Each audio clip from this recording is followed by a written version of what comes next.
ರೀತಿ ಘಟ ನಾವು ದಂಡದಿಂದ ಹೊಡೆದೇವಪ್ಪ ಅಂದ್ರೆ ಪ್ರಹಾರ ಮಾಡಿದೆವು ಅಂದ್ರೆ ಆ ಘಟದ ನಾಶ ನಮಗೆ ತೋರ್ತದ. ಘಟದ ನಾಶ ತೋರ್ತದ. ಹಂಗೆ ಜರ್ ಕದಾಚಿತ ನೀವು ಆದರೂ ಕೂಡ ಆ ಶುಕ್ತಿ ಜ್ಞಾನ ಆಗನ ನಾಶ ಆಗ್ತದೆ ಅಂತ ಹೇಳಿದ್ರಿ. ಆ ಘಟದಂತೆ ಇದ್ರೂ ಕೂಡ ಬೆಳ್ಳಿದು ನಾಶ ಯಾಕೆ ಆಗದೆ ತೋರ್ಲಿಲ್ಲ ನಮಗ ಅಂತ ಅವನ ಶಂಕ ಇನ್ನು ಮಾಡಿದವ. ಈಗ ಅದರದ್ದು ಸಮಾಧಾನ ಹೇಳ್ತಾರೆ. जो कया रजत का नाश होवे तो ताकि प्रतीति हुई चाहिए. ಅವ ಏನಂದಿದ, ಬೆಳ್ಳಿಯ ನಾಶ ಜರ ಆಗಿದ್ದಾದ್ರೆ ಆ ಬೆಳ್ಳಿದು ನಾಶದು ಜ್ಞಾನ ನಮ್ಗೆ ಆಗಬೇಕಾಗಿತ್ತು. ಘಟದ ನಾಶ ಹೆಂಗೆ ಜ್ಞಾನ ಆಯಿತು, ಘಟ ಹೊಡಿತು ಅಂತ ನಾಶದ ಜ್ಞಾನ ಹೆಂಗಾಯ್ತು ಹಂಗೆ ಬೆಳ್ಳಿದ ನಾಶದೂ ಕೂಡ ನಮಗೆ ಜ್ಞಾನ ಆಗಬೇಕಾಗಿತ್ತು. ಅದಕ್ಕೆ ಸಮಾಧಾನ ಹೇಳ್ತಾರೆ. जब अधिष्ठान का ज्ञान होवे तब रजत का नाश होवे है. ಯಾವ ಕಾಲದಾಗ ಅಧಿಷ್ಠಾನ ಜ್ಞಾನ ಆಗುವುದೋ ಆವಾಗ ಬೆಳ್ಳಿಯ ನಾಶ ಆಗುತ್ತದೆ. सो अधिष्ठान ज्ञानते रजत का बाद निश्चय होवे है. सो अधिष्ठान ज्ञानते रजत का बाद निश्चय होवे है. बाद निश्चय होवे. ಆ ಘಟದ ನಾಶ ನಮ್ಗೆ ತೋರ್ತು ಅಂತ ನೀ ಅತಿಯಲ್ಲ, ಆ ಘಟದ ನಾಶ ಏನೈತೆ ನೋಡು ಅದು ಸಾವಯವ ಐತೆ, ಸಾವಯವ. ಪರಂತು ಬೆಳ್ಳಿ ನಾಶ ಇದು ನಿರ್ವಯವದ. ಬೆಳ್ಳಿ ನಾಶ ಅದು ಕಲ್ಪಿತದ. ಬೆಳ್ಳಿ ಇದು ಕಲ್ಪಿತದ, ಖರೆ ಬೆಳ್ಳಿ ಅಲ್ಲ. ಖರೆ ಬೆಳ್ಳಿ ಅದಲ್ಲ. ಅದಕ್ಕೆ ಅದು ನೀ ಏನು ಹೇಳ್ತೀಯಲ್ಲ ಘಟದ ನಾಶ, ಘಟ ಇದು ಸಾವಯವ ನಾಶ ಅದ. ಪರಂತು ಬೆಳ್ಳಿ ನಾಶ ಇದು ನಿರ್ವಯವ ನಾಶ ಅದ. ಒಂದು ಇನ್ನ अधिष्ठान ज्ञान तब रजत का नाश हुए. अधिष्ठान ज्ञान थे रजत का बाद निश्चय होवे है.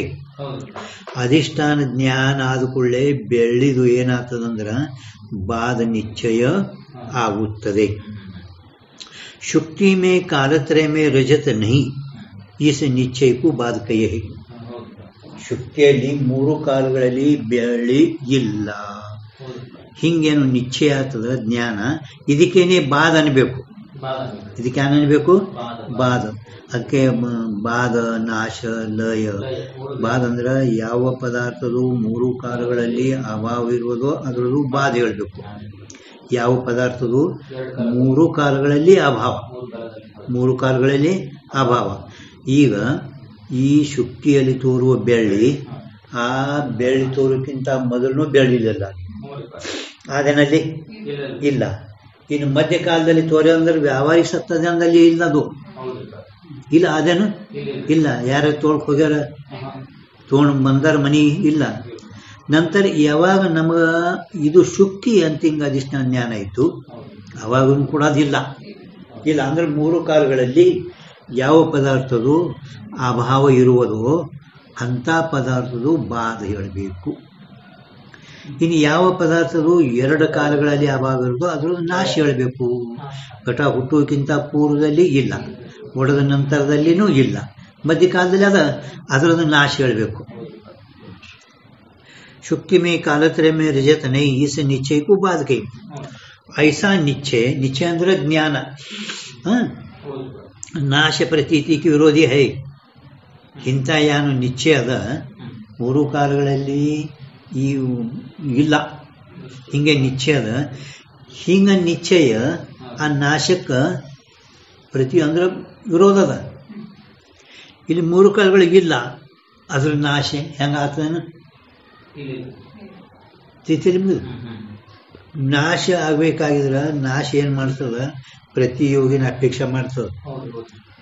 ನಾಶ ನಾಶ ನಾಶ ಅಂದ್ರೆ ಏನು? ಅದರ್ಶನ ಅನುಕೂಲ ವ್ಯಾಪಾರವಾನ ನಾಶಕ. ನಾಶಕ ವಿಷಯ ನಾಶ ಹೌದಿಲ್ಲ. ಈಗ ಅದು ಕಟ್ಟಿಗೆ ಗಡಿಗೆ ಒಡೆದದ, ಅದು ನಾಶ ಮಾಡೋದಂದ್ರೆ ಪ್ರತಿಯೋಗಿ ಅಪೇಕ್ಷೆ ಮಾಡ್ತದ.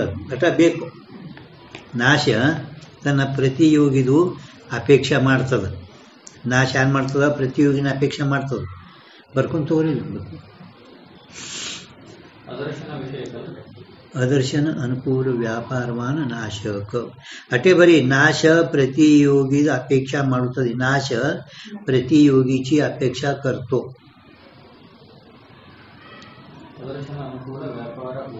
ಹಾಂ ಅದರ್ಶನ ಅನುಕೂಲ ವ್ಯಾಪಾರ ನಾಶಕ. ಅದರ್ಶನ ಅನುಕೂಲ ವ್ಯಾಪಾರ ನಾಶಕ. ನಾಶಕ ವಿಷಯ ನಾಶ. हां नाश प्रतियोगीची अपेक्षा करतो. यान ಬರ್ದಿದ್ದೀರಾ?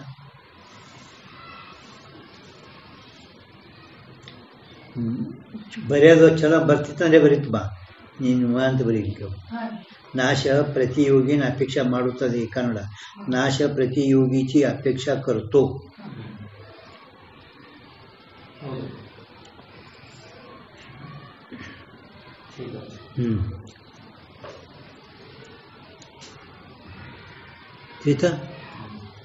ನಾಶ ಪ್ರತಿಯೋಗಿದು ಅಪೇಕ್ಷೆ ಮಾಡುತ್ತದೆ.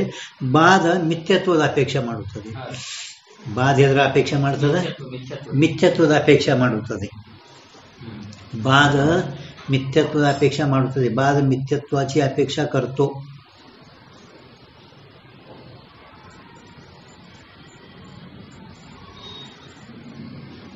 बाध मिथ्यत्व अपेक्षा करतो. मिथ्यत्वाची.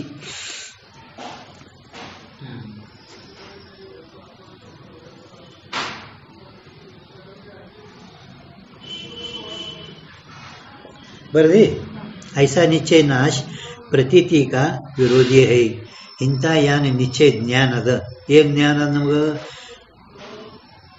ಶುಕ್ತಿಯಲ್ಲಿ ಕಾಲತ್ರೆ ಅಂದ್ರೆ ಮೂರು ಕಾಲಗಳಲ್ಲಿ ಬೆಳಗಿಲ್ಲ ಹಿಂಗ ನಿಶ್ಚಯ ಜ್ಞಾನ. ಈ ಜ್ಞಾನ ಆ ನಾಶ ಜ್ಞಾನಕ್ಕೆ ವಿರೋಧಿ ಅದ. ಇಲ್ಲ ಅಂದ್ರೆ ನಾಶ ಎದುರು ಮಾಡ್ತಾನ. ನಾಶ ಆಗಬೇಕಾದ್ರಲ್ಲಿ ಒಂದು ಪ್ರತಿಯೋಗಿ ಬೇಕು. ಪ್ರತಿಯೋಗಿ ಬೇಕು. ನಾಶ ಆಗಬೇಕಾಗಿದ್ರ ಅಲ್ಲಿ ಪ್ರತಿಯೋಗಿ ಬೇಕೇನಿಲ್ಲ. ಮತ್ತು ಅಲ್ಲಿ ಇಲ್ಲ ಅಂದ್ರೆ ಘಟನೆ ಇಲ್ಲ, ನಾಶ ಎದುರು ಮಾಡ್ತಿ. ಇಂಥ ನಾಶ ಹಾಗೂ ಪ್ರತೀತಿಗೆ ವಿರೋಧದ ಕಾಯ್ತೆ ನೋಡಿ. ಅವ್ರು ಹೇಳ್ಕೊತಾರೆ ಈಗ ನಾಶ ಮೇ ಪ್ರತಿಯೋಗಿ ನಿಮಿತ್ತ ಕಾರಣ ಹೋವೇ.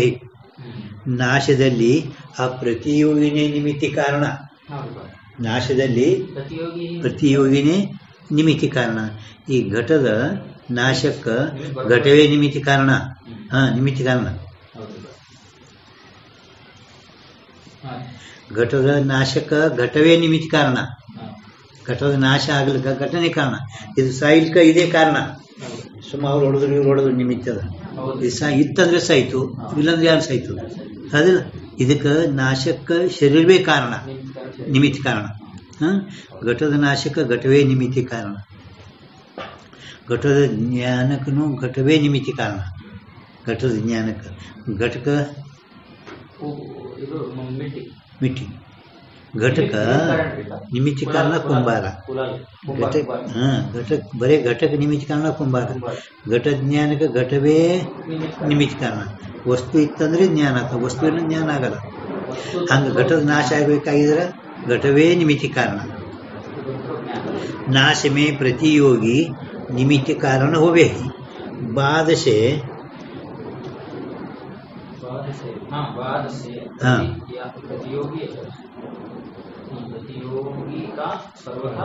बाद से ಪ್ರತಿಯೋಗಿ का ಸರ್ವದಾ ಅಭಾವ ಭಾಷೆ है. ಬಾಧದಿಂದ ಪ್ರತಿಯೋಗಿದು ಸರ್ವದಾ ಮೂರು ಕಾಲಗಳಲ್ಲಿ ಅಭಾವನೆ ತೋರ್ತದ. ಬಾಧದಲ್ಲಿ ಹೇಳ ಮೂರು ಕಾಲಗಳಲ್ಲಿ ಯಾವ ಪದಾರ್ಥದಿಲ್ಲವೋ ಅದು ಬಾಧ ಹೇಳಬೇಕು. ಹಾಗ ಪ್ರತಿಯೋಗಿದು ಸರ್ವದಾ ಅಭಾವ ಭಾಷೆ ಹೇ. ಮೂರು ಕಾಲಗಳಲ್ಲಿ ಅದರದ ಅಭಾವನೆ ತೋರುತ್ತದೆ. ಜಾಕ ಸರ್ವದಾ ಅಭಾವ है ऐसा ज्ञान होवे ताकि नाश बुद्धि संभवे नहीं. ಬಿಡಿಸ್ಯಾರ ಮತ್ತು ಅವರೇ ಸರಳ ತಿಳಿಯಂಗ. ಯಾವುದರದು ಬೆಳ್ಳಿದು ಸರ್ವದಾ ಮೂರು ಕಾಲಗಳಲ್ಲಿ ಅಭಾವ ಇರುವುದು. ಹಿಂಗ ನಮಗೆ ಜ್ಞಾನ ಆಯಿತು. ಹೊಸ ಜ್ಞಾನ ಹೋವೆ ಅಲ್ಲಿ ತಾಕಿ ನಾಶ ಬುದ್ಧಿ ಸಂಭವೇನೆ. ಯಾವುದರದು ಮೂರು ಕಾಲಗಳಲ್ಲಿ ಅಭಾವ ಐತಿ ಅಂತ ಹಿಂಗೆ ನಮಗೆ ಜ್ಞಾನ ಇತ್ತಪ್ಪ ಅಂದ್ರೆ ಅದರದ ನಾಶ ಬುದ್ಧಿ ಸಂಭವಿಸಲ್ಲ. ನಾಶ ಮಾಡ್ತಾನೆ. ಇಲ್ಲಂದ್ರೆ ಅದ್ರ ನಾಶ ಮಾಡ್ತಾನೆ. ಬಂಜಿ ಮಗ ಇಲ್ಲಂದ್ರೆ ಅವನಿಗೆ ಹೊಡಿ ಅಂದ್ರೆ ಏನು ಹೊಡಿತಾನೆ? ಬಂಜಿ ಮಗನಿಗೂ ಬೆಳ್ಳಿಗೂ ವ್ಯತ್ಯಾಸ ಅದ. ಅವ ಒಟ್ಟು ಆ ಬಂಜಿ ಮಗ ಇಲ್ಲವೇ ಇಲ್ಲ. ಇದು ಇದ್ಕೊಂಡು ತೋರ್ಕೊಂಡು ಇಲ್ಲ ಅಂತ ಹೇಳಬೇಕು. ಮಂಜಿ ಮಗನ ಕಡೆ ಮಂಜಿ ಮಗ ಇಲ್ಲಿ ಒಟ್ಟು ಇಲ್ಲ ಅಂತಂದ್ರೆ ಆ ಕಡೆ ಇದು ಶ್ರಮಣ ಆಗಲ್ಲ, ಬೆಳೆ ತೋರ್ಯದಿದು. ಆ ಮಂಜಿ ಮಗ ಒಟ್ಟು ಇಲ್ಲವೇ ಇಲ್ಲ, ಅತ್ಯಂತ ತಿಳಿತಿಲ್ಲ ನಿಮ್ದು. ಹಸುಣ ದಿಸನೆ ನಸುಣ ದಿಸನೆ ಹಂಗದಾವ ಒಳಗೆ ತಿಳಿತಿದ. ಇಷ್ಟೊಂದು ಗೊತ್ತಾಯ್ತಲ್ಲ ಈಗ. ಕಿಂवा जैसा घटाधिकन का मुद्गुराधिकन से चूर्णी भाव रूप ನಾಶ ಹೋವೆ. ಅದು ಏನು ಭಾವ ರೂಪ ಆದಲ್ಲ, ಭಾವ ರೂಪ ಮಾಡಬೇಕು. ಜೈಸ ಘಟಾಧಿಕನಕ ಘಟಾದಿಗಳದು, ಮುದ್ಗರಾಧಿಕನ್ಸೆ ಮುದ್ಗರ ಅಂದ್ರೆ ಒಣಕಿ ಮೊದಲಾದವುಗಳಿಂದ. ಮುದ್ಗರ ಅಂದ್ರೆ ಒಣಕಿ, ಮುದ್ಗರಾಧಿಕ ಅಂದ್ರೆ ಕಟ್ಟಿಗೆ, ಇದು ಯಾವುದೇ ತೋರಿ. ಚೂರ್ಣಿ ಭಾವ ರೂಪನಾಶ ಹೋವೆ. ಅಲ್ಲಿ ಕ ಪ ಮಾಡಬೇಕು. ಕ ಭಾವ ರೂಪ, ಭಾವ ರೂಕ ಆದ ನೋಡು. ರೂಪ ಏನು ಬಿದ್ದದ ಅಲ್ಲಿ ಯಾನ ಶಬ್ದ, ಭಾವಕ ನಾಶ ಅದ. ಭಾವ ರ ಅದು ರೂ.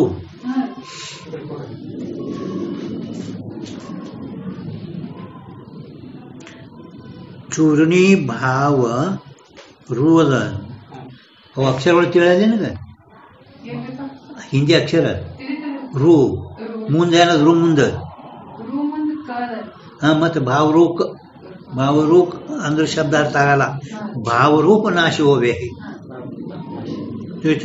ಅಂದ್ರೆ ಇದು ಸಾವಯವ ನಾಶ. ಸಾವಯವ ಯಾವ ಅವಯವ ಸಹಿತಗಳು ಇರುವೋ ಅಂತ ನಾಶಕ ಸಾವಯವ ನಾಶ ಅನ್ರಿ. ಯಾವ ಅವಯವಗಳು ಇಲ್ಲ ಆ ಬೆಳ್ಳಿ ಏನು ತೋರಲೆ ಅದು ನಿರ್ವಯವ ನಾಶ.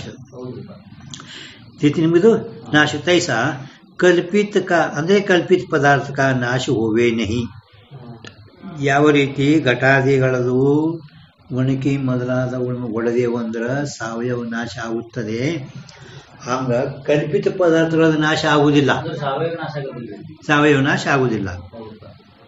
ಇದು ನಿರ್ವಯವ ನಾಶ. ಕಲ್ಪಿತ ಪದಾರ್ಥಗಳ ನಾಶ ಆಗುವುದಿಲ್ಲ. ಅದು ಸಾವಯವ ನಾಶ ಘಟಾದಿಗಳದು.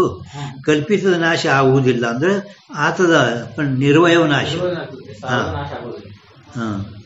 ಕಿಂತು ಮತ್ತೇನು, ಅಧಿಷ್ಠಾನಕ್ಕೆ ಜ್ಞಾನತೆ, ಅಧಿಷ್ಠಾನಕ್ಕೆ ಜ್ಞಾನತೆ ಅಜ್ಞಾನ ರೂಪ ಉಪಾದಾನ ಸಹಿತ, ಅಜ್ಞಾನ ರೂಪ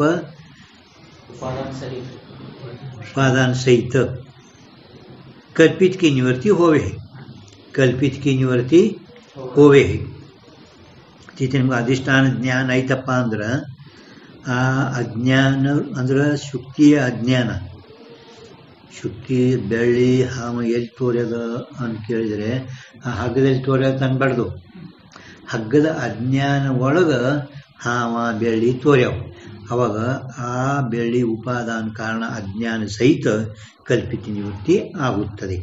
ಅಧಿಷ್ಠಾನ ಜ್ಞಾನ ಐತಪ್ಪ ಅಂದ್ರೆ ಅಧಿಷ್ಠಾನ ಜ್ಞಾನದ ಯಾವ ಅಜ್ಞಾನದಿಂದ ಬೆಳ್ಳಿ ತೋರಿತು ಆ ಅಜ್ಞಾನ ಸಹಿತ ಕಾರ್ಯದ ನಿವೃತ್ತಿ ಆಗುತ್ತದೆ. ಕಲ್ಪಿತ ನಿವೃತ್ತಿ ಹೋವೆ.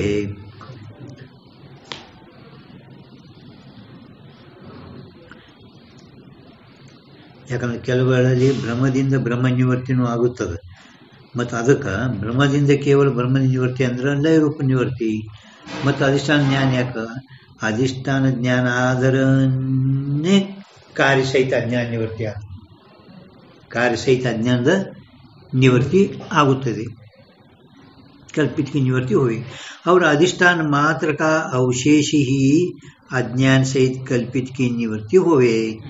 अधिष्ठान मात्र अंदर तळगुळಲ್ಪಟ್ಟಂತ अधिष्ठान अवशेषಕ್ಕೂ ಬಾಧಕೈ, अधिष्ठान अवशेषಕ್ಕೂ ही ಬಾಧಕೈ. अधिष्ठान मात्र का अवशेष ಅಂದ್ರೆ ಈಗ ಅಲ್ಲಿ ಬೆಳೆ ಏನೂ ಇಲ್ಲ, अज्ञान सहित कल्पित की निवृत्ति होवे ಅಂದ್ರೆ ಇದನ್ನು ನಿರ್ವಯವನೇ ನಾಶ ಹೇಳಿದಂತೆ ಆಯಿತು.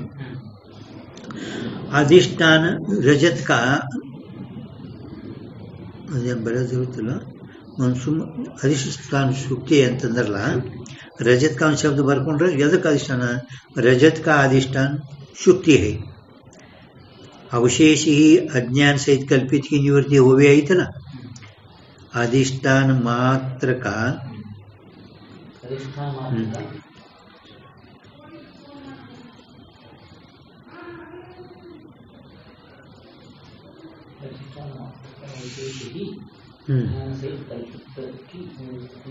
ಹೋವೇ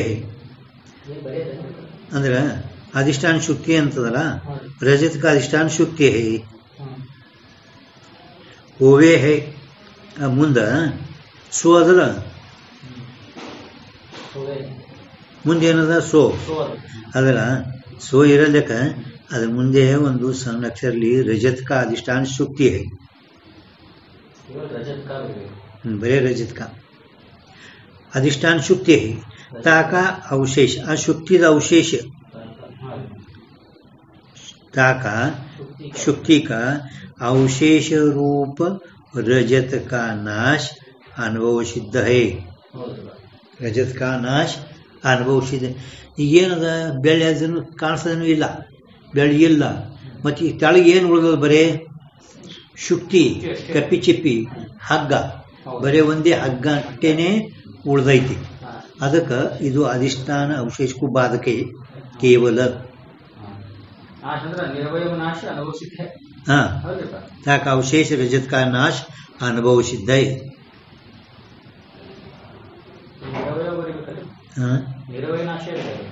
ನಿರ್ವಯ ನಾಶನೇ. ಅಂದ್ರೆ ಈಗ ನಾವು ಈಗ ಆಗ ಹೇಳಿದಲ್ಲ, ಸವಿಲಾಸ ಅವಿದ್ಯಾ ನಿವೃತ್ತಿ ಬಾಧ. ಬರೀ ಕಾರ್ಯಸಹಿತ ಅವಿದ್ಯಾ ನಿವೃತ್ತಿ, ಕಾರ್ಯ ಅಂದ್ರೇ ಬೆಳ್ಳಿ, ಆ ಬೆಳ್ಳಿ ಮತ್ತು ಬೆಳ್ಳಿದ ಕಾರ್ಯದ ಕಾರ್ಯಸಹಿತ ಅಜ್ಞಾನದ ನಿವೃತ್ತಿ, ಸವಿಲಾಸ ಅವಿದ್ಯಾ ನಿವೃತ್ತಿ ಬಾಧ. हाँ, विलास अंदर कार्य, कार्य सहित अविद्या की निवृत्ति ಇದಕ್ಕೇನೆ ಬಾಧ ಅಂತಾರ. ಅಂದ್ರೆ ಅವಶೇಷ ರೂಪ ಅಂದಾರಲ್ಲ, ಅನುಭವ ಸಿದ್ಧ ಹೈ. ಅಲ್ಲೇ ತೆಳಗದು ಏಕತನ ಶಾಸ್ತಿ ಆಯ್ತು ಅದು ಬರದಲ್ಲ, ಮುಗಿತಲ್ಲ ಇದು. ನಾಶಕ್ಕೆ ಪ್ರತೀತಿ ಹೋವೇನೆ ಏಕತನ ಶಾಸ್ತಿ ಹೈ ಅದಲ್ಲ, ಅದು ಮುಂದ ಬರೀ ಸ ವಿಲಾಸ ಅವಿದ್ಯಾ, ನೀ ಅದು ಬಾದ ಲಕ್ಷಣ ಬರೀ ಅಟ್ಟು. ಸ ವಿಲಾಸ ಅವಿದ್ಯಾ, ಸ ವಿಲಾಸ ಅಲ್ಲಿ ಜಾಗ ಐತಿ ಬರ್ಲಿಕ್ಕ, ಶಾಸ್ತಿ ಹೈ ಮುಂದ ಜಾಗ ಐತಿ ನೋಡಿ. ಹಾ, ಅಲ್ಲೇ ಬರೀ ಸ ವಿಲಾಸ, ಸ ವಿಲಾಸ ಅವಿದ್ಯಾ ನಿವೃತ್ತಿ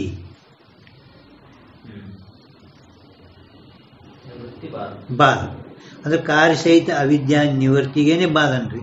ಅಂದ್ರೇನು, ಬರೇ ಅಧಿಷ್ಠಾನ ಉಳ್ದೇ ಉಳಿತು. ಹಾ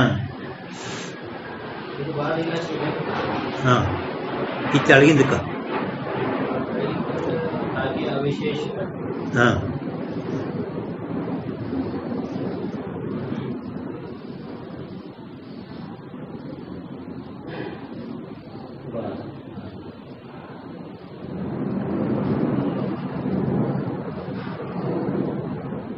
त्याते रजत के नाश की प्रतीति होवे नहीं, रजत के नाश की प्रतीति होवे नहीं. यह कथन शास्त्रीय है. ಹಿಂಗ ನೀ ಅನ್ನೋದು ಸಾಹಸ ಧೈರ್ಯದಿಂದ ಐತಿ, ಶಾಸ್ತ್ರೀಯ ಹೈ. ಬೆಳ್ಳಿದು ನಾಶದ ಜ್ಞಾನ ಆಗೋದಿಲ್ಲ ಅಂತ ಹೇಳ್ತಿಲ್ಲ. ಪೂರ್ವ ಪಕ್ಷಿಗೆ ಹೇಳ್ತಾರೆ ಇವರು, ಪೂರ್ವ ಪಕ್ಷಿಗೆ. ಹಾ, ಆ ಬೆಳ್ಳಿ ನಾಶ ತೋರೋದ್ರಿಂದ ಬೆಳ್ಳಿ ನಾಶ ಆಗಲ್ಲ. ಹಿಂಗ ಅನ್ನೋದು ನಿಂದು ಸಾಹಸ ಧೈರ್ಯ. ಅಂತೂ ಎರಡೂ ಹೇಳಿದ್ರು, ಬೆಳ್ಳಿ ನಾಶ ಹೆಂಗಾಗ್ತದ ಮತ್ತು ಬ್ರಹ್ಮಸ್ಥಳದಲ್ಲಿ ಬೆಳ್ಳಿ ಉತ್ಪತ್ತಿನೂ ಹೆಂಗ. ಉತ್ಪತ್ತಿ ಆಗಿದ್ರೂ ಕೂಡ ಉತ್ಪತ್ತಿ ತೋರುವುದಿಲ್ಲ, ಉತ್ಪತ್ತಿ ತೋರುವುದಿಲ್ಲ. ಅದು ಬೆಳ್ಳಿ ನಾಶ ಆಗಿದ್ರು ಕೂಡ ಬೆಳ್ಳಿ ನಾಶ ನೀ ಹೇಳುವ ಘಟಪಟಾದಿಗಳಂತೆ ಅಲ್ಲ, ನಿರ್ವಯ ನಾಶ ಇರುತ್ತದೆ. ಇನ್ನೇನು ಇಲ್ಲಿ ಮೂರು ಕಾಲಗಳಲ್ಲಿ ಬೆಳೆ ಇಲ್ಲ ಅಂತ ಇನ್ನು ನಿಮಗೆ ಯಾರಿಗೆ ಜ್ಞಾನದ, ಅದು ನಾಶ ಹೆಂಗಾಗ್ತದ ಅದ್ರದ್ದು? ಅಂತ ಸಮಾಧಾನ ಹೇಳಿದ್ರು. ಅಂದ್ಕೊಳ್ಳ ಬೆಳ್ಳಿದು ಕಲ್ಪಿತಕ್ಕೆ ನಿವರ್ತಿ अधिष्ठान मात्र अवशेष को ही बाधक अंदरने कार्य सहित अंदरे उपादान सविलास अविद्या निवृत्ति बाधक अद बेಳ್ಳಿ कार्य आ कार्य कारण अज्ञान ಎರಡೂ अधिष्ठान ज्ञान आदकूळे ಹೋದು फक्त ತೆಳಗೆ ಏನು ಉಳಿತು अधिष्ठान ಶುಕ್ತಿರ ಹಗ್ಗ ಅವಟ್ಟೆ ಉಳಿದವು ಅದು ಮುಂದೆ ಇದು ಬಾಧಗಳದು ಏನದಲ್ಲ ಅದು ಬಾಧ ಲಕ್ಷಣ 3-4 ಮಾಡ್ಯಾರ ಪ್ರಭು. ಇದು ಒಂದೇ ಇಲ್ಲ, ಮಿಥ್ಯತ್ವ ನಿಶ್ಚಯಕ್ಕೂ ಬಾಧಕೆ ಅಂದ್ರೆ ಮುಂದೆ 8ನೇ ಪ್ರಕಾಶದಾಗ ನಾ ಹೇಳಿದ್ದೀನಿ ಅವಾಗ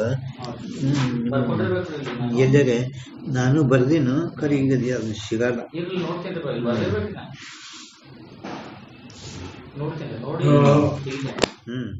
ಈಗ ವಿಚಾರ ಸಾಗರದಾಗ ಅದು ಮಿಥ್ಯತ್ವ ನಿಶ್ಚಯಕ್ಕೂ ಬಾಧಕೈ ಬಾಧ ಮಿಥ್ಯತ್ವ ನಿಶ್ಚಯ ಅದೇನಿಲ್ಲ.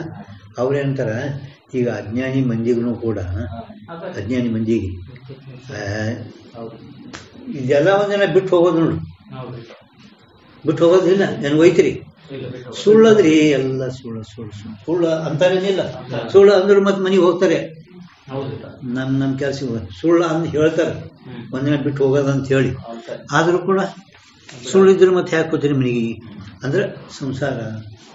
ಅದಕ್ಕೆ ಅವ್ರಂತಾರ ಭಕ್ತ ಜ್ಞಾನಿ ವ್ಯತಿರಿಕ್ತ ಅಪ್ರೋಕ್ಷ ಮಿಥ್ಯತ್ವ ನಿಶ್ಚಯಕ್ಕೂ ಬಾಧಕೈ. ಇದು ಜ್ಞಾನಿಗೆ ಅಟ್ಟೆ ಗೊತ್ತದ, ಇದು ಸುಳ್ಳದಂತೆ ನಿಶ್ಚಯ ಒಬ್ಬನೇ ತಿಳಿದಾನ ಜ್ಞಾನಿ. ಅಜ್ಞಾನಿಗಳು ಸುಳ್ಳ ಅಂತ ತಿಳಿದಾರ, ಪರಂತು ಅಷ್ಟೇ. ಹೆಂಗ ಸ್ಮಶಾನ ವೈರಾಗ್ಯ ಅದಲ್ಲ, ಸ್ಮಶಾನ ವೈರಾಗ್ಯ ಅವ್ರಿಗೆ ಸ್ಮಶಾನ ವೈರಾಗ್ಯದಂತೆ ಈ ಬಾಧ. ಹೋಗೋಣ ನಾವು ಒಂದಿನ ಇಲ್ಲೇ ಬಂದ್ಕೊಂಡ್ರು, ನಾವು ನಮ್ಮ ಮನೆ ಖರೆ ಇದೆ, ಇದೇ ಖರೆ ಮನಿ ಅಂತಾರ ಅವ್ರು. ಆಯ್ತು ಸ್ವಲ್ಪ ಎಲ್ಲ ಆಯ್ತು ನಡ್ರಿ, ಟೈಮ್ ಆಗ್ತದ ಮುಂದೆ ಹೋಗ್ಲಿಕ್ಕ ಬಸ್ ಇರಲ್ಲ. ಅಂದ್ರೆ ಪರೋಕ್ಷ ಮಿಥ್ಯತ್ವ ಅಜ್ಞಾನಿಗಳಿಗೆ ಐತಿ, ಆದ್ರೂ ಜ್ಞಾನಿಗೆ ಮಾತ್ರ ಅಪರೋಕ್ಷ ಮಿಥ್ಯತ್ವ ನಿಶ್ಚಯಕ್ಕೂ ಬಾಧಕೈ. ನಾವು ಅಪರೋಕ್ಷ ಆಗ್ತಿರೋದ ಇದು ಮಿಥ್ಯಾದಂತ ಜ್ಞಾನಿ.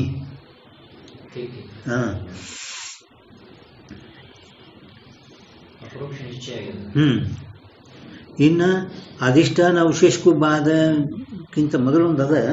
ಅಧಿಷ್ಠಾನ ಅವಶೇಷಕ್ಕೂ ಬಾಧ ಏನೈತಿ ಅಲ್ಲಿ ಒಟ್ಟು ಇಲ್ವೇ ಇಲ್ಲ ಜಗತ್ತ ಅನ್ನೋದು, ಬರೇ ಒಂದು ಬ್ರಹ್ಮ. ಅಧಿಷ್ಠಾನನ ಅವಶೇಷ ಬರೇ ಒಂದು ಬ್ರಹ್ಮನೇ ಉಳಿದದು. ಆಯ್ತಾ? ಅವು ಪೇಜ್ ನಂಬರ್ ಎಲ್ಲರೂ ಹಿಂದೆ ಬರ್ದಿರ್ಬೇಕು, ನೋಡ್ತೀನಿ ಮತ್ತೆ ಅವ್ರು ಯಾವ ಸ್ಥಳದಲ್ಲಿ ಬಂದವರವು ಬಾಧಗಳ ಲಕ್ಷಣ 8ನೇ ಪ್ರಕಾಶದಾಗ ಆಯ್ತು. ಆಯ್ತಾ?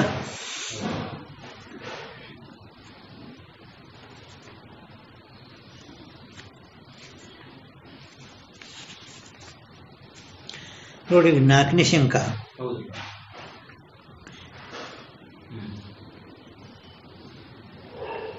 ನಾಲ್ಕನೇ ಶಂಕ ಎಲ್ಲದ ವಿಚಾರ, ಇದು ವಿಚಾರಿಸಾಗುತ್ತೆ 228ನೇ पेज में एकदम तळ नोड मेगा चतुर्थ शंका ये है 228 मराठी ತಿಳಿತದ की केवल जगತ್ತಿನ ಲೋಕದಲ್ಲಿ जगत ಇಲ್ವೇ ಇಲ್ಲ.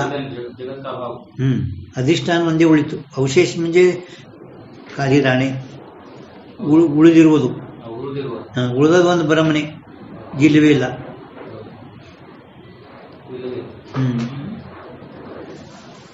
ತಿಳಿಸಲಿದು ಈಗ ಕೆಳಗ 228 पेज ಮೇಲೆ 228 पेज ಬರ್ತ ಕೆಳಗ ಚತುರ್ಥ ಶಂಕ ಆ ಕಡೆ ಮೇಗ 228 पेज ಎಲ್ಲದ 228 ಆಗ್ತದಲ್ಲ. ಮತ್ತೆ ನಿನಗೆ ಅವು ಆಕಡ ತಿಳಿದ ಆಕಡ ಮತ್ತೆ ನೀ ಅಲ್ಲೇ ನೋಡ್ಲಿಕ್ಕೆ ಮ್ಯಾಲ ನೋಡ್ಬೇಕು. ಮರಾಠಿ ತಿಳಿತ ಹೇಳ್ತಿಲ್ಲ.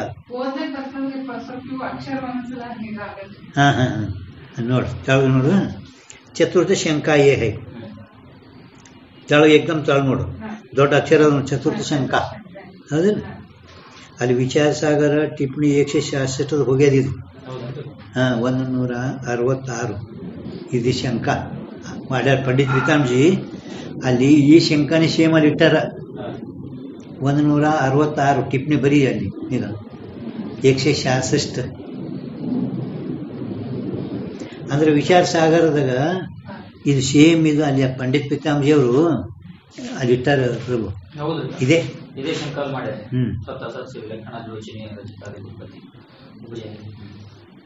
ನೋಡಿ ಬರದೇನಿಲ್ಲ 166 ಟಿಪ್ಪಣಿ ವಿಚಾರ ಸಾಗರ. ಈ ಕನ್ನಡದ ಬರೀತೇನೆ ಮರಾಠಿದಾಗ ಕನ್ನಡದ ಬರಿತೇನ ಈ ಮರಾಠಿ ಬರೋದು ತಿಳಿಯಲಿಲ್ಲ.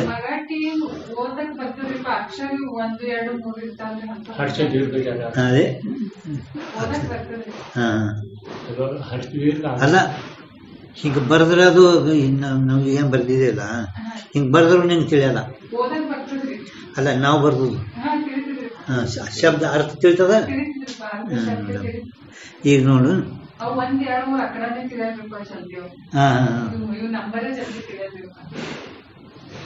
ಈಗ ನೋಡ್ರಿ सत असत से विलक्षण, सत असत से अनिर्वचनीय, रजतादि उपजे ये पूर्व कयासो सर्वथा संगत है.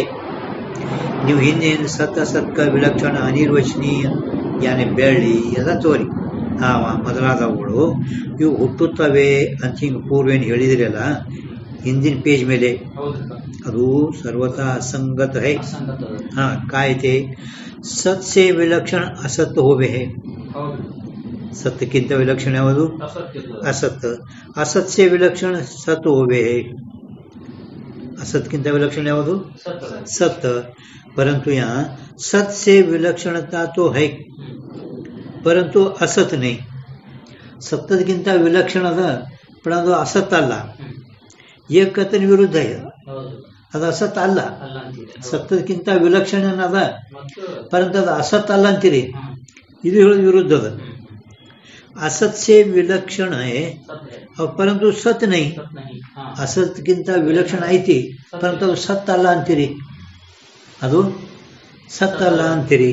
ಏಕತನವಿ ವಿರುದ್ಧ. ये चारी शंका है. ಅವರ ಶಂಕ ಗೊತ್ತೈತೆ ಇಲ್ಲ ಇಲ್ಲ. ಇದು ಸತ್ತ. ಅದು ಇದು ಅನಿರ್ವಚನೀಯ ಏನೈತಲ್ಲ ಶಬ್ದ ಏನ್ಮೇಲ ಅನಿರ್ವಚನೀಯ ಈ ಶಬ್ದ ಏನೈತಲ್ಲ ವೇದಾಂತ ಯಾವುದೇ ಗ್ರಂಥ ಓದ್ರಿ ನೀವು ವೇದಾಂತದು ಬ್ರಹ್ಮಸೂತ್ರ ಅದ್ವೈತ ಸಿದ್ಧಿ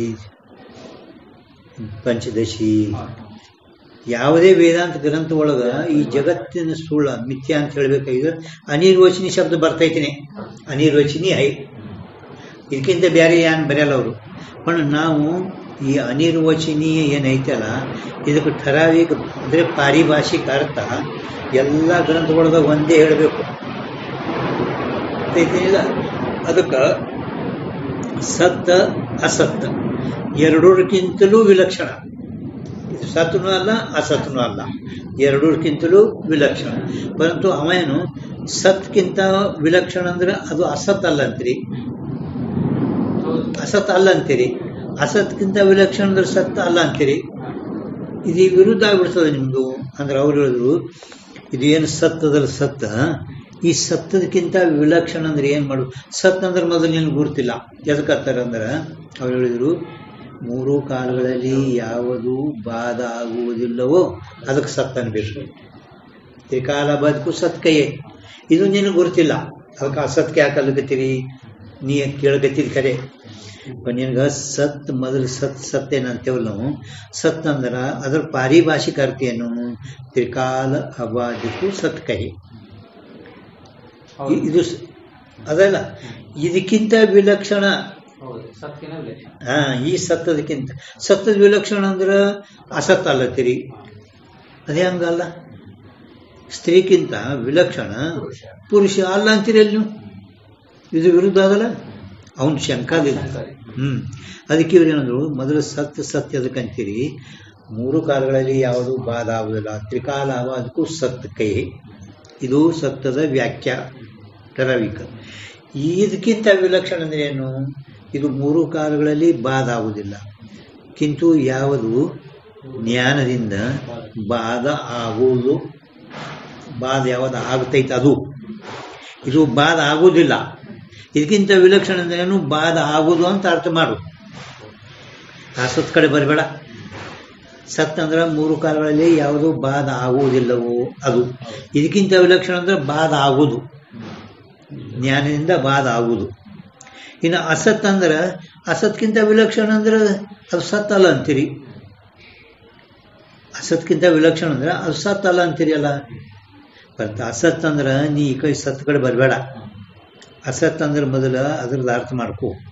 ಅಸತ್ ಅಂದ್ರೆ ಸ್ವರೂಪಹೀನಕ್ಕೂ ಅಸತ್ ಕೈ, ಸತ್ತಾಸ್ಫೂರ್ತಿ ರೈತಕ್ಕೂ ಅಸತ್ ಕೈ. ಅಸತ್ವ ಲಕ್ಷಣ ಇವು. ಅಸತ್ ಅಂದ್ರೆ ಯಾವ್ದಕ್ಕಂತೀರಿ? ಸ್ವರೂಪಹೀನ ಅಂದ್ರೆ ಯಾವುದಕ್ಕೆ ಸ್ವರೂಪೇ ಇಲ್ಲ. ಯಾವುದರಲ್ಲಿ ಇರುವಿಕೆ ತೋರುವಿಕೆ ಇಲ್ಲವೋ ಅದು ಅಸತ್ತ. ಇರುವಿಕೆ ಸತ್ತಾಸ್ಫೂರ್ತಿ ಶೂನ್ಯಕ್ಕೂ ಅಸತ್ ಕೈ, ಸ್ವರೂಪಹೀನಕ್ಕೂ ಎರಡು ಒಂದೇ ಲಕ್ಷಣ ಬರ್ದಾರ. ತೋರಿಸೋದು ಅಸತ್ಯ, ತೋರಿಸೋದು ಎಷ್ಟದು ಅಸತ್ಯ, ಸತ್ಯ ಅಲ್ಲ ಅಲ್ಲ. ಈಗ ಸ್ವರೂಪಹೀನ ಅಂದ್ರ ಸತ್ತಾಸ್ಫೂರ್ತಿ ಶೂನ್ಯ ಅಂದ್ರ ಬಂಜಿ ಮಗ ಸ್ವರೂಪಹೀನ ಅದನ, ಅವ್ ಇಲ್ಲವೇ ಇಲ್ಲ. ತೋರ್ತಾನೇನು? ಇಲ್ಲ. ಮರದ ಕೋಡು ತೋರ್ತೈತೇನು? ಇಲ್ಲ. ಅದಕ್ಕಿಂತ ವಿಲಕ್ಷಣ ಹೇಳಕ್ತೀವಿ ನಾವು. ಅಸತ್ ಅಂದ್ರ ಮೂರು ಕಾಲಗಳು ಇಲ್ಲದು, ಸ್ವರೂಪಹೀನ. ಸ್ವರೂಪಹೀನಕ್ಕೂ ಅಸತ್ ಕೈಯೇ. ಹೀನ ಅಂದ್ರೆ ಒಟ್ಟೆ ಇಲ್ಲ. ಇಲ್ಲಂದ್ರೆ ಏನು? ಪಂಜಿಮಗ ಇಲ್ಲ, ಮಲ್ಕೋಡಿ ಇಲ್ಲ, ಅವು ಅಸತ್. ಅದಕ್ಕಿಂತ ವಿಲಕ್ಷಣ ಈ ಕಡೆ ಬರಬೇಡ. ಅದಕ್ಕಿಂತ ವಿಲಕ್ಷಣ ಅಂದ್ರೂ ಸ್ವರೂಪತ ತೋರ್ತಿರ್ಬೇಕು. ಬಂಜಿಮಗ ಒಟ್ಟ ಸ್ವರೂಪ ತೋರುವುದೇ ಇಲ್ಲ. ಅದಕ್ಕಿಂತ ವಿಲಕ್ಷಣ ಅಂದ್ರೆ ಸ್ವರೂಪತ ತೋರ್ತಿರ್ಬೇಕು, ತೋರ್ತಿರ್ಬೇಕು. ಇದು ಇದು ವಿಲಕ್ಷಣ. ಬೆಳ್ಳಿ ನಿಮ್ಗೆ ತೋರ್ಯೋದಿಲ್ಲ, ಹಾವು ತೋರ್ಯೋದಿಲ್ಲ. ಅದು ಮೊದಲು ಪ್ರತ್ಯಕ್ಷ ಆಗ್ಲಾರ್ದೆ ಯಾರು ಅಂಜಲ್ಲ, ಯಾರು ತೊಳಕ್ ಹೋಗಲ್ಲ. ಏನೋ ಬಿದ್ದೈತಿ, ಚಮಕಾಸಲ್ಕತಿ ಅದ ಅಂತ ತೋಳಕರ ಹೋಗ್ಲ, ನೋಡ್ಲಿಕ್ಕರ ಹೋಗ್ಯಾನಿ ಅಂದ್ರೆ ತೋರ್ದೇ ನೋಡ್ತಾರಲ್ಲ. ತೋರಿದ್ರೆ ಸ್ವಲ್ಪ ನಿಂತ ಎಷ್ಟು ಬಿ ಧೈರ್ಯವಾನ್ ಇರ್ಲಿ. ನಸ್ಕತಿಲಿ ಒಳಗ ಎಷ್ಟು ಬಿ ಧೈರ್ಯವಾನ್ ಇದ್ರು ಏನೂ ಬಿದ್ದ ಅಂತ ಹಿಂದ್ಗಡೆ ಪನ್ ಏನೂ ಬಿದ್ದೈತಿಲಿ, ಅಂಜೇನಿಲ್ಲ. ಕಟ್ಟಿಗೆ ಇದು ಅಗ್ನಿ ಹಾವ ಆಗ್ಯದ, ಪಣ ಅವನಿಗೆ ಕಾಣಿಸದ ಹಾವ, ಪಣ ತೋರೋದಿಲ್ಲ. ಅದಕ್ಕೆ ಮೂರು ಕಾಲಗಳಲ್ಲಿ ಯಾವುದೂ ಇಲ್ಲ, ಸ್ವರೂಪ ತೋರುವುದೇ ಇಲ್ಲ, ಅದು ಅಸತ್. ಅದಕ್ಕಿಂತ ವಿಲಕ್ಷಣ ಅಂದ್ರೆ ಸ್ವರೂಪತ ತೋರ್ತಿರ್ಬೇಕು. ಸ್ವರೂಪವಾನ ಜ್ಞಾನಸೆ ಬಾಧ ಹೋನೆ ಯೋಗ್ಯ ಸ್ವರೂಪವಾನ. ಇದು ಅನಿರ್ವಚನೀಯ ಶಬ್ದದ ಪಾರಿಭಾಷೆ ಠರಾವಿಕ ಅರ್ಥ ನೋಡಿದ್ರು. ಇದು ಯಾವ ವೇದಾಂತ ಗ್ರಂಥಗಳು ಎಷ್ಟವೇ ಓದ್ರಿ ನೀವು ಅದ್ರೊಳಗೆ ಇದೇ ಬರೋದು. ಇದು ಪಕ್ಕ ಆಗದೆ ತಲೆ ಇಟ್ಕೋಬೇಕು. ಯಾರು ಕೇಳಿದ್ರು ಕೂಡ ಅನಿರ್ವಚನಿ ಇದು ಗೊತ್ತಾಗಲ್ಲ ಅವರಿಗೆ. ಅನಿರ್ವಚನ ಸತ್ ಅಸತ್ ವಿಲಕ್ಷಣ. ಬಟ್ ಹಿಂಗಂದ್ರೆ ಏನು, ಹಿಂಗಂದ್ರೆ ಏನು ಅವ್ರಿಗೆ ಗೊತ್ತಾಗಲ್ಲ. ಅದಕ್ಕೆ ಮೊದಲು ನಮಗೆ ಗೊತ್ತಾಗಬೇಕು. ಸತ್ ಅಂದ್ರೆ ಅದಕ್ಕೆ ಅಂತಾರೆ. ಸತ್ ಅಂದ್ರೆ ಕಾಲ ಬದುಕು ಸತ್ಯತೆ. ಅದಕ್ಕಿಂತ ವಿಲಕ್ಷಣ ಅಂದ್ರೆ ಜ್ಞಾನಸೆ ಬಾಧವನೇ ಯೋಗ್ಯ. ಅಸತ್ ಅಂದ್ರೆ ಸ್ವರೂಪಹೀನಕ್ಕೂ, ಅದಕ್ಕಿಂತ ವಿಲಕ್ಷಣ ಅಂದ್ರೆ ಸ್ವರೂಪವಾನ. ಜ್ಞಾನಸೆ ಬಾಧವನೇ ಯೋಗ್ಯ ಸ್ವರೂಪವಾನ. ಇದು ಅನಿರ್ವಚನೀಯ ಪದದ ಠರಾವಿಕ ಅರ್ಥ. ತೀರ್ಥ ನಿಮಗ ಈಗ ಅದು ಸಮಾಧಾನ ಹೇಳ್ತಾರೆ ನೋಡು. ಸತ್ ಅಸತ್ಸೆ ವಿಲಕ್ಷಣ ಕಥನ ವಿರುದ್ಧ ಯೇ ಚತುರ್ಥ ಶಂಕಾ ಕಾ ಸಮಾಧಾನ ಹೈ. ಅದೇ ಈಗ ಹೇಳೋದೇ ಹೇಳ್ತಾರೆ. ಈಗ ಬರೀ ಅಷ್ಟೇ, ಈಗ ಏನು ಹೇಳಿದೇವಲ್ಲ ಅದೇ ಹೇಳ್ತಾರೆ. ಸದ್ ವಿಲಕ್ಷಣ ಜೋ ಸ್ವರೂಪ ರಹಿತಂಕು ಕಹೆ.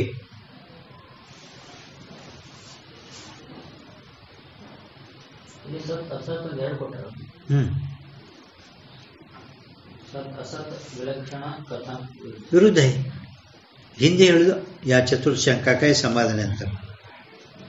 ಒಂದು ವೇಳೆ ಸದ್ವಿಲಕ್ಷಣ ಸತ್ಕ ವಿಲಕ್ಷಣ ಯಾವುದು ಸ್ವರೂಪ ರಹಿತ ಅಂತ ಹಿಂಗಂದ್ರೆ ನೀ ಏನು ತಿಳಿದಿದಲ್ಲ ಹಂಗದಲ್ಲಿದ್ರ ನೀ ಏನು ತಿಳಿದಿದಿ? ಸತ್ತಕ ವಿಲಕ್ಷಣ ಅಂದ್ರೆ ಆ ಕಡೆ ಅಸತ್ತ, ಅಸತ್ತಕ ವಿಲಕ್ಷಣ ಅಂದ್ರೆ ಸತ್ತ. ಪಣ ಹಂಗೆ ತಿಳಿದು ನೀವು ಇಲ್ಲ ಅಂತೀರಿ, ಮತ್ತು ಅದು ವಿರುದ್ಧ ಆಗ್ತದ ಅಂತ ಹಿಂದೆ ಶಂಕ ಮಾಡ್ಯಾನ. में असत। हाँ, सद विलक्षण जो स्वरूप रहित को कहे, केवल विद्यमान स्वरूपंकु असद विलक्षण कहे तो विरोध होवे. ಹಿಂಗೆ ನೀ ಹಿಂಗೆ ತಿಳಿದ್ರೆ ಇದು ವಿರೋಧ ಆಗ್ತದ. ಹಿಂಗೆ ತಿಳ್ಕೊಂಡೆ ಅಂದ್ರೆ ಅದು ಅವಶ್ಯವಾಗಿ ವಿರೋಧ ಆಗ್ತದನೆ. ಕಾಯಿತೆ ಏಕ ಈ ಪದಾರ್ಥ ತಿಳಿಗತ್ತಲ್ಲ ಮೇಲ, ನೀ ಏನು ಹಿಂದೆ ತಿಳಿದಿಲ್ಲ ಹಂಗೆ ತಿಳಿದ ವಿರೋಧ ಬರ್ತದ. ಹಿಂಗೆ ಅಂತ ತಿಳಿದಿಲ್ಲ ಹಂಗೆ ತಿಳಿದ ವಿರೋಧ ಬರ್ತಾ ಇದ್ದೀನಿ. ಸತ್ತಕ್ಕೆ ವಿಲಕ್ಷಣ ಅಂದ್ರೆ ಇದು ಅಸತ್ತ, ಅದಲ್ಲ ಅಂತೀರಿ. ಅಸತ್ಯ ಹೆಂಗಿರ್ತದ? ಸತ್ತಕ್ಕೆ ಅರ್ಥ ನಿನಗೆ ಗೊತ್ತಾಗಲಿಲ್ಲ. ಸತ್ ಅಂದ್ರೆ ಮೂರು ಕಾಲಗಳಲ್ಲಿ ಬಾಧ ಹೊಂದಲಾರದು ಸತ್ತ. ಇದಕ್ಕಿಂತ ವಿಲಕ್ಷಣ ಅಂದ್ರೆ ಏನು? ಯಾವುದು ಜ್ಞಾನದಿಂದ ಬಾಧ ಆಗ್ತದೆ. ಬಟ್ ಅಸತ್ತಕ್ಕೆ ಅಲ್ಲಕತ್ತೀರಿ ಮತ್ತು ಅದು ಅಸತ್ತ ಅಲ್ಲತ್ತೀರಿ ನೀವು, ಮತ್ತು ಅದೇ ವಿರೋಧ ಬರ್ತದೆ. ನೀ ತಿಳಿದಂಗ ಹೇಳಿದೆವು ವಿರೋಧ ಬರ್ತೈತೀನಿ. ಕಾಯಿತೆ ಏಕೀ ಪದಾರ್ಥ ಮೇ ಸ್ವರೂಪ ರಾಹಿತ್ಯ, ಒಂದೇ ಪದಾರ್ಥದಲ್ಲಿ ಸ್ವರೂಪ ರಾಹಿತ್ಯ ಅಂದ್ರೆ ಅಸತ್ಯ. ಅವರು ಸ್ವರೂಪ ಸಾಹಿತ್ಯ ಸಂಭವೇನೇ. ಒಂದೇ ಪದಾರ್ಥದಲ್ಲಿ ಸ್ವರೂಪ ರಾಹಿತ್ಯ ಅಂದ್ರೆ ಅಸತ್, ಸ್ವರೂಪ ಸಾಹಿತ್ಯ ಅಂದ್ರೆ ಸತ್. ಹಿಂಗೆ ಸಂಭವಿಸುವುದಿಲ್ಲ. ಯಾತೆ ಸದ್ ಅಸತ್ ವಿಲಕ್ಷಣ का उक्त अर्थ नहीं. ಸತ್ ಅಸತ್ ವಿಲಕ್ಷಣ ನೀ ಹೆಂಗೆ ತಿಳಿದಿದ್ ನೋಡು ಹಂಗ ಅರ್ಥ ಅಲ್ಲ. ಸತ್ತಕ್ಕೆ ವಿಲಕ್ಷಣ ಅಂದ್ರೆ ಅಸತ್, ಅದಲ್ಲ ಅಂತೀರಿ. ಅಸತ್ಕ್ಕೆ ವಿಲಕ್ಷಣ ಅಂದ್ರೆ ಸತ್, ಅದು ಅಲ್ಲ ಅಂತೀರಿ. ಹಿಂಗೆ ಹೇಳೋದು ನಿಮ್ಗೆ ವಿರೋಧ ಅದಲ್ಲ. ಬಟ್ ನೀ ಹಿಂಗೆ ತಿಳಿದಿದಲ್ಲ, ಹಿಂಗ ಮ್ಯಾಲೆ ನೀ ತಿಳಿದಂತ ಅರ್ಥ ಅದು ಅಲ್ಲ. ಕಾಯ್ತೆ ಈಗ ನಾವು ಹೆಂಗೆ ಹೇಳ್ತಾ ತಿಳ್ಕೋ ಆಗ್ತಾರ. कालत्रय में जाका बाद नहीं होवे ताको सತ್ कहे है. ಕಾಲತ್ರಯ ಅಂದ್ರೆ ಮೂರು ಕಾಲಗಳಲ್ಲಿ. ಕಾಲತ್ರಯ ಅಂದ್ರೆ ಮೂರು ಕಾಲಗಳಲ್ಲಿ. ಕಾಲ ಮೂರು. कालवाचक शब्द को अवस्था कहे. जाका बाद नहीं होवे ताको सत कहे, परंतु जाका बाद होवे सो सद्विलक्षण कहिए. ಯಾವುದರದು ಬಾಧ ಆಗುತ್ತದೆ, ಜ್ಞಾನಸೇ ಬಾಧವನೇ ಯೋಗ್ಯ ಅಂದಿದ್ದೇವಲ್ಲ, ಯಾವುದರದು ಬಾಧ ಆಗುತ್ತದೆ ಅದು ಸತ್ಗಿಂತ ವಿಲಕ್ಷಣದ. ಅಸತ್ತಲ್ಲ, ಅನಿರ್ವಚನೆ. ಜ್ಞಾನಸೇ ಬಾಧವನೇ ಯೋಗ್ಯ, ಸತ್ಕ್ಕಿಂತ ವಿಲಕ್ಷಣ. ಈಗ ಅದು ಸತ್ಯಕ್ಕಿಂತ ವಿಲಕ್ಷಣ ಹೇಳಿದರು. ಈಗ ಅಸತ್ ಹೇಳ್ತಾರೆ. ಶಶಶೃಂಗ ವಂದ್ಯಾಪುತ್ರಿಕಿ ನ್ಯಾಯಿ ಸ್ವರೂಪಹೀನ को असत कहे है. ಅದು ಪಾಠ ಮಾಡಿಲ್ಲ. ಶಶಶೃಂಗ ವಂದ್ಯಾಪುತ್ರಿಕಿ ನ್ಯಾಯಿ ಸ್ವರೂಪಹೀನ को असत कहे है. ಎಲ್ಲ ಸಿಗದಲ್ಲ. ಶಶಶೃಂಗ ಅದಲ್ಲ, ವಂದ್ಯಾಪುತ್ರ ನ್ಯಾಯಿ ಹೀನಕು ಅಸತ್ ಕೈ ಅಟ್ ಪಾಠ ಮಾಡಿ ಕೌನ್ಸ್ ಮಾಡು. ಅಂದ್ರೆ ಅಸತ್ಯ ಅದಕ್ಕೆ ನಿಮ್ಗೆ ಗೊತ್ತಾಗ್ಲಿ. ಸ್ವರೂಪ ಹೀನಕು ಅಸತ್ ಕೈ, ಸ್ವರೂಪ ಹೀನ ಅಂದ್ರೆ ಬಂಜಿ ಮಗ ಮಲದ ಕೂಡ ಇವು ಅಸತ್ ಅದಾವ. ತಾಸೆ ವಿಲಕ್ಷಣ ಸ್ವರೂಪ ಅನ್ವೇ, ಅದಕ್ಕಿಂತ ವಿಲಕ್ಷಣ. ಆ ಬಂಜಿ ಮಗ ಸ್ವರೂಪ ಹೀನ, ಅದಕ್ಕಿಂತ ವಿಲಕ್ಷಣ ಅಂದ್ರೆ ಸ್ವರೂಪವಾನ ಅಂದ್ರೆ ಸ್ವರೂಪ ತೋರ್ತಿರ್ಬೇಕು, ಹಿಂಗೆ ತೋರ್ತಿರ್ಬೇಕು. ಇದಕ್ಕೆ ಸ್ವರೂಪವಾನ ಹೋವೆ. इस रीति से बाद के योग्य, ಅಲ್ಲಿ ಸ್ವಲ್ಪ ರಮಣ ಪ್ರಭು, बाद के ಯೋಗ್ಯ ಅಲ್ಲಿ ನೆನೆಸಿ ಸ್ವಲ್ಪ ಅಂದ್ರೆ ಎರಡದವಲ್ಲಿ ಹೇಳ್ತಾರ. बाद के ಯೋಗ್ಯ ಸ್ವರೂಪವಾಲ. ಕೌನ್ಸ್ ಅಲ್ಲ, ಸ್ವಲ್ಪ ಮಾಡ್ಬೇಕ್ರಿ. ಸ್ವಲ್ಪ ನಮ್ಗೆ ಗೊತ್ತಾಗ್ತಿಲ್ಲ. ಅಂದ್ರೆ ಎರಡು ಸ್ವರೂಪವಾಲ ಎಲ್ಲ ಕೂಡ್ಸಿನೇ ಅದದು. ಬಾದಕ್ಕೆ ಯೋಗ್ಯ ಸ್ವರೂಪವಾಲ ಹಿಂಗ್ ಹೋದ್ರ ಅರ್ಥ ಆಗಲ್ಲ. ಬಾದಕ್ಕೆ ಯೋಗ್ಯ ಸ್ವರೂಪವಾಲ ಅಂದ್ರೆ ಬಾದಕ್ಕೆ ಯೋಗ್ಯ ಒಂದು, ಸ್ವರೂಪವಾಲ ಎರಡು. ಅಸತ್ಕ ವಿಲಕ್ಷಣ ಸ್ವರೂಪವಾಲ ಅದು, ಸತ್ತಕ ವಿಲಕ್ಷಣ ಬಾದಕ್ಕೆ ಯೋಗ್ಯ. ಬಾದಕ್ಕೆ ಯೋಗ್ಯ ಸ್ವರೂಪವಾಲ ಎರಡು ಕೂಡ್ಸಿ ಒಮ್ಮೆ ಹೇಳ್ಯಾರ. ತಿಳಿತಿಲ್ಲ. ಬಾದಕ್ಕೆ ಯೋಗ್ಯ ಸ್ವರೂಪವಾಲ ಸತ್ असत विलक्षण शब्द का अर्थ है। सत असत विलक्षण शब्द अर्थ यानु बाद के योग्य स्वरूप वाला तीसरे में कही सत असत विलक्षण अर्थ यानु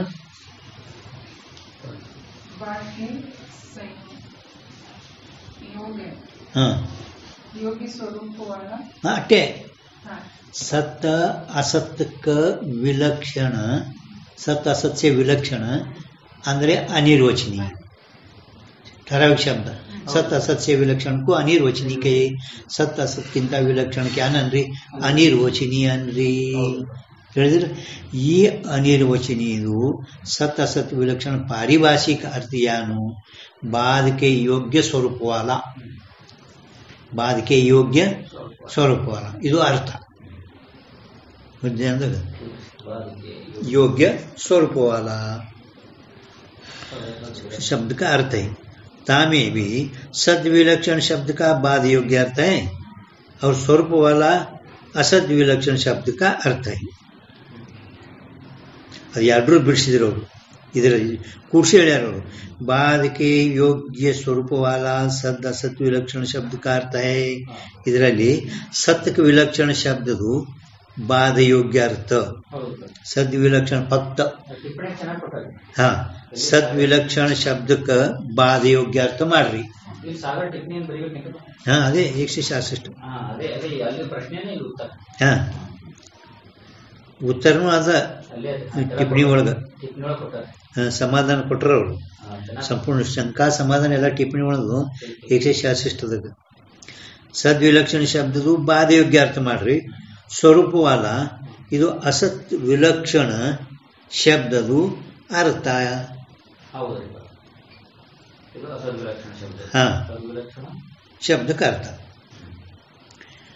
इतना अर्थ असत विलक्षण शब्द का अर्थ है तीन बरदर असत विलक्षण शब्दದು ಇಷ್ಟ ಅರ್ಥ ಇರುತ್ತದೆ ಅದಾಟ ಓದಿದ್ರು ಬರ್ತದೆ ಹಾ